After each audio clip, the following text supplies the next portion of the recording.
Hello, my name is Tosin Odedele, and I want to share a video with you, basically, that was spurred by a conversation I had with a doctor friend. And the question was, do coaches have fears? And I quickly remembered the Ben Carson movie, just before he had that operation that became the world famous operation for separating conjoined twins. And I remember that before he had that operation, he had his fears, he had this moment, and then he prayed about it, and then he went for the operation, and it was a success. It's the same thing with coaches. Doctors have fears, just the same way that coaches have fears. Now, the fact that a surgeon went into an operation and then the patient died in the process does not mean that that doctor is not competent. Does not reduce the fact that that doctor knows what he does.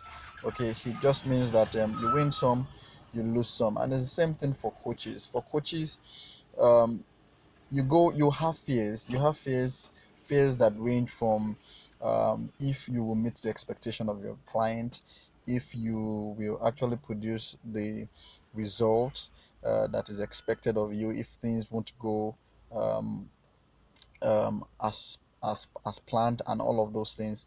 But one thing that you always find from a coach, every successful coach, two things actually work for a successful coach, whether it's a life coach, or it's an emotional intelligence coach, or whatever coach it is, that, or a business coach, whatever kind of coach.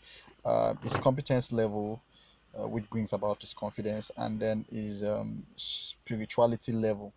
These two components always work for coaches that produce results. Now, that the coach actually went through a process or went through a session with you and did not get the result that you wanted, does not reduce the competence level of that coach. Okay, it just means that you win some, you lose some, and then you move on. Coaches do have fear, but one thing I can tell you about coaches is that every coach has that belief to trust the process. He knows what he's doing, he knows what to do, he applies that knowledge, he commits it into the hands of the creator that he worships, and then he trusts the process to give an outcome. Now, if that outcome goes in a direction that he didn't plan, it's not necessarily because he doesn't know what he's doing, or doesn't know, or that he's not competent. It just means that then the result didn't come out as planned, right? So coaches do have fear, but they trust the process. So you can coaches are like doctors.